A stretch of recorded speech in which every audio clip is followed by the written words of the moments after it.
brought to you by Silver Pumps. Top quality और consistent performance के लिए सिर्फ सिल्वर पंप्स नाम याद रखना। यहाँ पर शहीद स्मारक के धरने से दूर नागौर में जनहित के मुद्दे पर रैली कर रहे थे।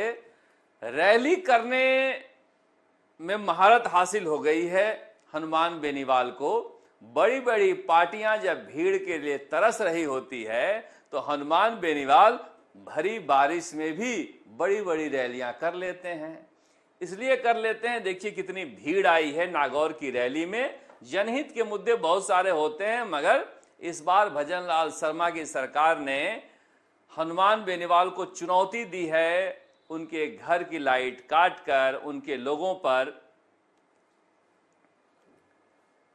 जो व्यवसाय से जुड़े थे उन पर जुर्माना लगाकर, और हनुमान बेनीवाल के लिए मैं अक्सर कहता हूं कि ये चुनौती भरा समय भगवान आपको मौके के रूप में देता है, और जिस तरह से उन्होंने मौके के रूप में इसे भुनाया है वो निखर भी रहे हैं।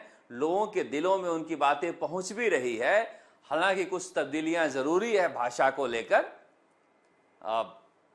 जिसे लेकर मैं अक्सर कहते रहता हूं, मगर जो मेहनत वो कर रहे हैं और जिस तरह से लोगों का जुड़ाव उनके साथ है, नागौर में एक बार फिर से उनकी स्थिति मजबूत होती दिखाई दे रही है। अपनी कमियों को वो ठीक करते हुए दिखाई दे रहे हैं। उन्हें पता था कि आज भर्ती को लेकर कोई फैसला नहीं आएगा, इसीलिए नागौर में अपनी धरती पर रैली करना जरूरी है, अपनी ताकत दिखानी जरूरी है। यहां पर कोई पंखा झेलता हुआ दिखाई नहीं दे रहा था, बड़े बड़े कूलर लगे थे। तो ज्योति मिर्धा को भी दिखा रहे होंगे कि आरएलपी के कार्यकर्ताओं के हाथ में पंखे नहीं हैं। जो पूर्व विधायक हैं वहां पर वो स्टेज पर समझा रहे थे जनता को, घबराना मत, जो हनुमान बेनीवाल से टकराता है वो चूर चूर हो जाता है। देखेंगे अब 21 जुलाई से संसद का सत्र भी शुरू हो रहा है। वहां पर हनुमान बेनीवाल व्यस्त होंगे, क्या करते हैं क्या नहीं करते हैं। अभी उनकी सियासत किस तरफ जाएगी ये भी पता नहीं चल पा रहा है। पर नरेश मीणा भी बदले बदले तो नजर आ रहे हैं, मगर कब तक बदले रहेंगे इसकी गारंटी नहीं है। बिल्कुल ही सौम्य तरीके से जवाब देते हुए, नपे तुले शब्दों में कोर्ट के एहतियात को समझाते हुए नरेश मीणा नजर आए। और समरावता के बाद वो खाटू श्याम जी गए, जहां पर निर्दलीय चुनाव लड़ने से पहले गए थे श्याम बाबा के दरबार में। हारे का सहारा श्याम बाबा आज गए थे नरेश मीणा, और उनके समर्थकों की भीड़ यहाँ भी दिखाई दे रही है।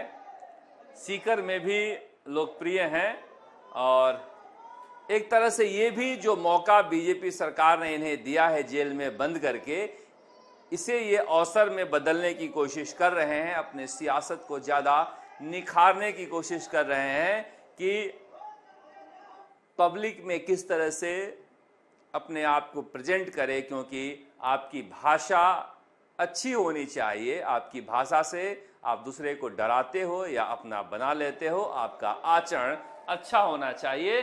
जनता जो है ताली तो बजा देती है आपके बिगड़े बोल पर, मगर वोट देने का मौका आता है तो ऐसा प्रतिनिधि चुनती है जिसकी भाषा अच्छी हो।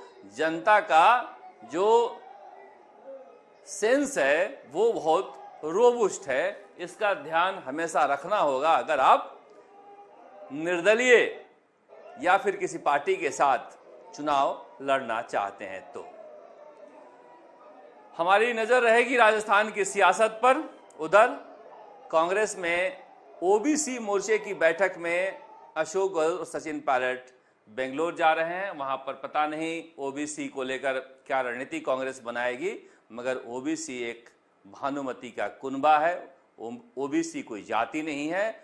आपस में ही काफी प्रतिद्वंदिता दिखाई देती है, चाहे सैनी हो, गुर्जर हो, जाट हो, माली हो।